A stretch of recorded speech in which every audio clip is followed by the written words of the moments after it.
Partai Keadilan Sejahtera (PKS) sudah tergoda untuk merapat ke Koalisi Indonesia Maju atau KIM, hingga disebut akan jadi anggota tambahan atau KIM Plus.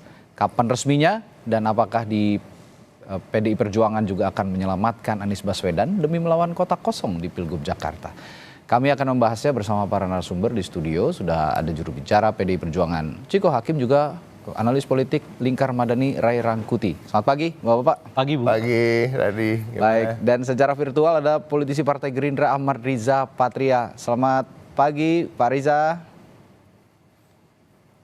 Ya, sepertinya masih di mute Pak Riza. Mohon maaf. Selamat pagi Pak Riza. Ya, selamat pagi Mas Radi, Mas selamat pagi. Ciko, Mas Ray, Baik. dan pemirsa Kompas TV. Ya, ini saya langsung aja nih ke Pak Riza nih.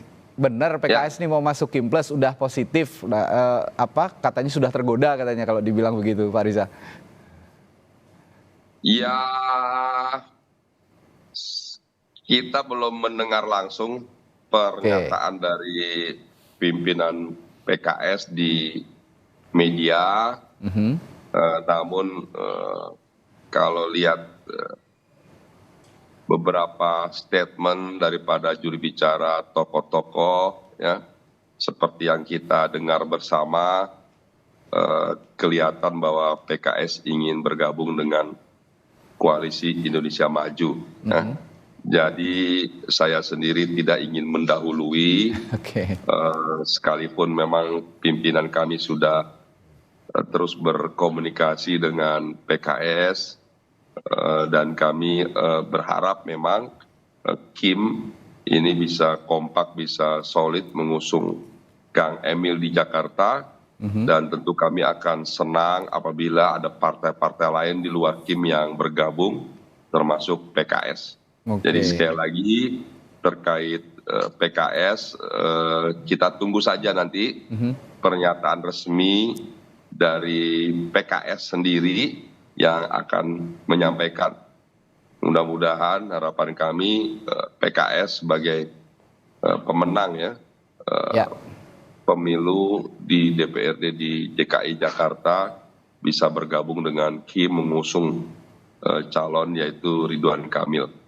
Oke, tapi apa sih yang jadi daya tawar KIM ini Pak Riza sehingga PKS itu bisa tergoda gitu? Daya tawarnya apa sih? Ya, ini bukan soal tergoda atau tidak tergoda ya. Setiap partai politik itu punya hitungan dan kalkulasi sendiri ya. Dalam pilkada, kami sendiri di 545 pilkada seluruh Indonesia yang serentak pertama kali ini memang berusaha agar KIM bisa kompak dan solid mengusung satu pasangan calon. Namun demikian itu tidak mudah ya. Banyak di daerah-daerah antar KIM sendiri berkompetisi, seperti di Banten umpamanya. Jadi Golkar punya calon, Gerindra punya calon, akhirnya belum bisa dipersatukan, ya kami berkompetisi. Di Tangsel sendiri saya dari Gerindra maju sebagai calon wali kota, di Golkar juga mengusung pasangan calonnya. Dan itu biasa ya, tidak hanya di Banten, Tangsel, tapi beberapa daerah juga begitu. Mungkin juga dengan PKS, kami berkompetisi, dengan PAN, dengan Demokrat, berkompetisi. Tapi di beberapa daerah justru kami bisa berkoalisi dengan Mas Ciko, dengan PDIP, dengan PKS, dengan Nasdem, dengan PKB, dan sebagainya. Nah di beberapa daerah juga termasuk Jakarta juga demikian. Alhamdulillah KIM bisa kompak dan solid. Bahkan kami mendapatkan tambahan anggota baru di luar KIM ya. Mudah-mudahan dalam waktu dekat nanti partai-partai di luar KIM bisa bergabung dan bisa menyampaikan kepada publik partai tersebut ingin bergabung dengan KIM dan juga ikut mengusung pasangan calon, yaitu calon gubernurnya Kang Ridwan Kamil, dan juga menjelaskan apa latar belakang dan alasan partai tersebut bergabung. Saya kira yang lebih pas, lebih pantas adalah partai-partai tersebut ya. Kami meyakini pasti partai-partai tersebut kalau bergabung dengan KIM tentu sudah punya kalkulasi, hitungan yang matang, tidak sembarangan, dan meyakini bahwa calon yang diusung oleh Kim, yaitu Kang Emil, memiliki kompetensi, integritas, kualitas, dan bisa memenangkan pilkada di DKI Jakarta. Oke, saya ke Bung Ciko. Bung Ciko, kalau kemarin kata Pak Jarod, upaya keras dari PDI Perjuangan supaya tidak melawan kota kosong di Jakarta ini. Meskipun faktanya terakhir ini sepertinya nggak akan jadi kota kosong karena KPU sudah menetapkan pasangan Dharma Kun ini dari independen ya, dari perseorangan itu lolos ya untuk mengikuti Pilkada Jakarta. Sepertinya memang tidak jadi kota kosong kalau memang diloloskan. Tapi ya ini di luar itu kan ada konstelasi partai politik yang harus juga dikedepankan gitu. Terutama PDI Perjuangan. PDI Perjuangan ini kan punya suara yang tidak sedikit di Jakarta. Gimana nih? Sebenarnya saya agak kurang sepakat dengan statement tadi barusan ya. Ada kata-kata yang harus dikedepankan adalah konstelasi partai politik. Tetapi yang harus dikedepankan justru adalah suara-suara arus bawah. Nah, suara-suara arus bawah ini adalah satu variabel yang sangat diprioritaskan bagi kami di PDI Perjuangan dalam mengusung calon di seluruh daerah. Nah, suara arus bawah ini tercermin dari mana? Biasanya tercermin dari hasil survei tentunya. Kan hasil survei yang akseptabilitas, elektabilitas maupun tingkat kepuasan publik ya kalau memang yang bersangkutan pernah menjabat di daerah tersebut itu mengatakan bahwa di urutan pertama, kedua Pak Ahok dan Pak Anies di mana terpaut tidak terlalu jauh. Kemudian ada Pak Ridwan Kamil. Jadi top 3-nya itu. Jadi menurut kami justru dan kami yakin dan ini menurut mayoritas warga Jakarta akan lebih menarik dan lebih representasikan dan juga memberikan harapan-harapan bagi banyak warga Jakarta apabila ketiganya bisa maju berkontestasi gitu ya melawan satu sama lain kan itu idealnya. Tetapi kalau nggak bisa dapat yang idealnya minimal kita dapat yang nomor 2 ideal lah ya artinya ya minimal ada 2 pasang calon dari nama sosok-sosok yang betul-betul diinginkan oleh warga Jakarta untuk mereka menitipkan aspirasinya. Itu satu. Tapi saya juga agak sepakat tadi. Jadi prinsipnya itu bukan sekedar bahwa PDI Perjuangan akan melawan Kim atau Kim mengucilkan PDI Perjuangan. Ini kan narasi-narasi seperti ini yang terbangun. Karena dari itu saya sepakat dengan apa yang disampaikan Bung Riza bahwa di daerah-daerah itu semuanya cair. Semuanya cair bahwa kami kemarin baru saja mengeluarkan kurang lebih 300 surat tugas dan rekomendasi bagi pasangan calon kepala daerah dan Gerindra ini termasuk yang paling banyak yang kita dukung di kabupaten kota gitu. Dari 300 itu ada 8 kepala daerah Gerindra yang kita dukung gitu ya. Kemungkinan ada beberapa juga kami menjadi wakilnya dan gitu. Dan semua partai loh ada. Jadi PAN itu ada 4, ini kabupaten kota ya. Kepala daerahnya yang kita dukung kemarin. Demokrat ada 5. P3 ada 4, Gerindra 8 tadi, Perindo kebetulan nggak ada, Gelora ada, Golkar ada 9, PKB 2, PKS 4. Jadi di surat-surat tugas kemarin itu yang keluar ya itu tadi ada partai-partai lain yang kalau dibicarakan soal Jakarta ini kan selalu seakan-akan ada dikotomi yang kuat gitu ya. Tapi sebenarnya nggak ada. Kalau di seluruh daerah itu kan semua tergantung dengan situasi daerah masing-masing. Begitu juga di tingkat provinsi ya. Kalau tadi kan kabupaten kota kita mendukung kemarin ada surat tugas 1, surat rekom 1 dari PAN, Gerindra juga 1. Jadi ada 5 yang dari kader partai lain gitu. Jadi ini suatu yang keniscayaan bahwa kerjasama politik itu akan dijalin dan komunikasi politik akan terbuka. Jadi intinya terkait dengan Jakarta, misi dari PDI Perjuangan adalah untuk mendengar semua suara dari arus bawah itu baik rakyat secara umum, tapi juga akar rumput di internal kami. Last minute dong ya nanti nentuinnya? Nggak harus last minute juga, Agustus. 20 tanggal segitu itu sebenarnya gini loh, bisa terasa lama, bisa terasa sebentar gitu. Karena kadang-kadang gini, apa-apa yang sampai hari ini pun sebenarnya kan belum ada yang menentukan. Tadi kan disebut seakan-akan hanya PDI Perjuangan yang sudah menentukan. Tapi saya melihat PKS belum menentukan, PKB belum, Nasdem belum. Ini kan baru sepertinya arahnya akan, kan gitu ya. Nah ya mungkin PDI lebih bisa menjaga rahasia itu sehingga nggak ada tebak-tebakan sepertinya arahnya akan kemana. Baru saya mau tanya nih soal siapa yang akan dirangkul oleh PDI Perjuangan, tapi katanya rahasia. Tapi tetap saya akan tanyakan gimana komunikasinya sejauh ini dengan partai-partai yang belum menentukan tadi, ada PKS, PKB, lalu juga Nasdem. Gimana Bung Ciko? Gimana? Sorry. Komunikasinya dengan partai-partai yang belum menentukan tadi, tetap harus saya tanyakan. Bagaimana? PKB, PKS, Nasdem? Komunikasi terus berjalan, baik itu formal maupun informal ya. Kebetulan saya bukan bagian dari yang ditugaskan untuk menjalankan komunikasi itu. Ibu menugaskan beberapa kader-kader senior seperti Bung Eriko, Pak Jarot, ya kan. Ada juga tentunya Pak Deddy Sitorus, ya kan, Bang Adian Apitupulu, dan tentunya yang pasti Pak Sekjen gitu ya, beberapa kader senior lain. Tapi pada prinsipnya secara formal maupun informal pembicaraan itu terus berjalan, apalagi mayoritas dari kader-kader senior tersebut berada di parlemen yang sehari-harinya bertemu gitu ya.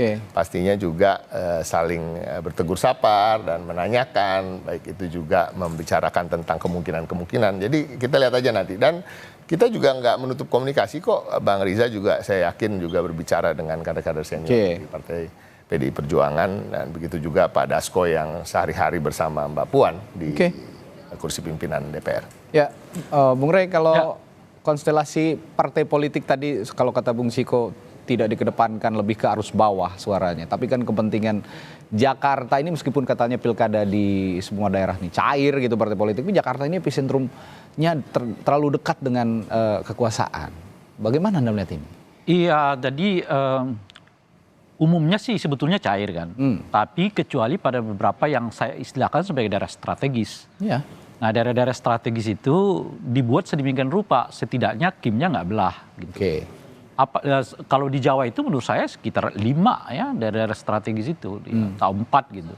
1 Jakarta tentu. 2 Jawa Barat, 3 Jawa Tengah, dan yang 4 itulah Jawa Timur. Nah, kalau kita lihat keseluruhannya, ya sebetulnya yang relatif agak terbelah itu awalnya kan Jakarta. Karena saat itu Kim seperti nggak punya calon kan. Pada saat itu kan RK belum menyatakan tegas, Golkar juga belum. Bahkan terakhir seperti kita ketahui, Golkar malah menyorong nama Yusuf Hamka sebagai salah satu kandidat mereka untuk maju di Jakarta begitu. Tapi kalau Jawa Tengah sih menurut saya mereka solid. Jawa Timur juga mereka solid gitu ya. Jawa Barat setelah RK ke sini kemungkinan besar mereka akan solid gitu. Jadi ini yang saya sebut dengan daerah strategis, tentu ditambah dengan Sumatera Utara karena faktor Bobi di sana yang menantunya Pak Presiden gitu. Nah, oleh karena itu mereka mungkin akan dibuatkan sedemikian solid gitu. Nah, cuman agak nambah sedikit kasusnya di Jakarta karena kalaupun mereka solid tapi diperhadap-hadapkan dengan Anies Baswedan, soliditas partai ini seperti nggak bisa berbicara banyak juga. Nah, oleh karena itu harus ada tambahan skenario. Bukan hanya solid, tetapi juga harus tanda kutip ya, belajetin gitu loh. Kekuatannya Anies Baswedan. Nah, kekuatan Anies Baswedan itu ada di mana? Ya tentu saja pada figur dia, plus juga dengan dukungan PKS kan. Oleh karena itu, ya satu, ya kan kalau dia sendiri ditarik kan nggak mungkin kan. Tariklah kekuatan yang mendukung dia, salah satunya adalah PKS kan. Nah, disitulah kemudian muncul istilah tenggat waktu lah, ya kan. Inilah itu sehingga memungkinkan PKS untuk masuk ke dalam Kim. Kalau PKS masuk ke dalam Kim, kan masih ada 2 partai yang lain yang ada di luar. Dan itu punya 3 dengan PDI Perjuangan. Dan potensial akan mendorong lagi Anies Baswedan sebagai calon gubernur mereka.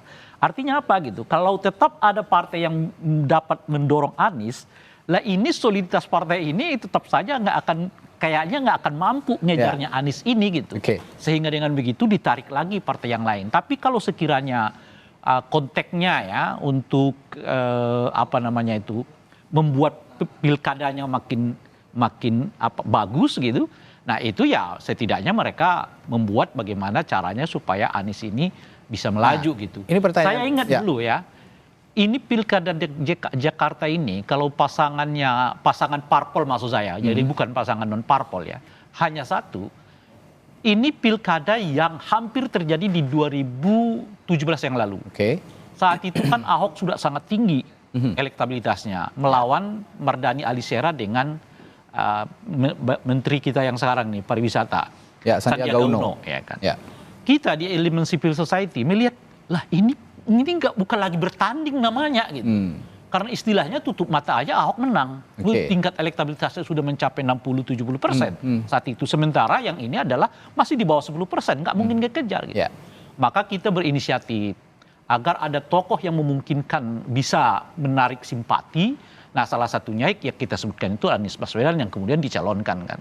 Nah kenapa kita merasa itu penting? Karena Jakarta adalah epicentrum politik. Itu maksud saya. Jadi itu tidak boleh dibiarkan. Ya pemilunya loyo gitu. Ya harus pilkada yang menjadi hangat. Ya. Karena semua mata tertuju ke Jakarta. Oleh karena itu, kalau saya pribadi ya, concern saya bukan soal Anies apakah maju atau tidak. Itu bukan concern saya.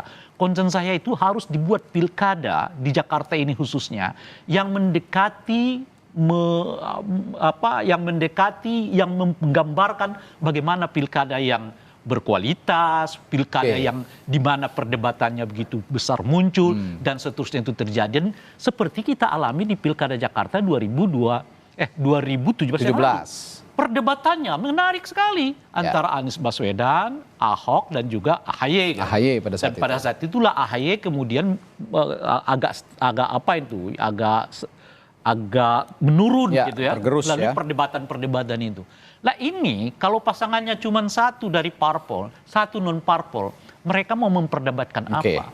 Mau dikemenakan politik Jakarta kalau situasinya kayak begitu? Itu maksud itu concern saya di situ kalau itulah pentingnya mengapa tetap sosok yang muncul punya elektabilitas baik saat ini Anies Baswedan bisa dimunculkan tetap di pilkada. Ini yang jadi concern saya. Concern saya bukan soal Anies. Kan bisa saja figurnya bukan Anies, tapi Ahok misalnya. Misalnya Ahok. Gitu, nah ini pertanyaan saya selanjutnya.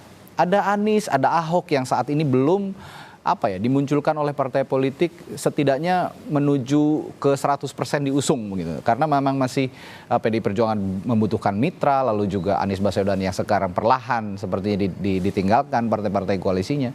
Pertanyaan selanjutnya adalah bagaimana menjaga agar tokoh-tokoh ini juga bisa diakomodasi sehingga bisa ikut tetap berkontestasi di pilkada. Kita akan tanyakan ke masing-masing narasumber. Tetaplah bersama kami di Sapa Indonesia Pagi.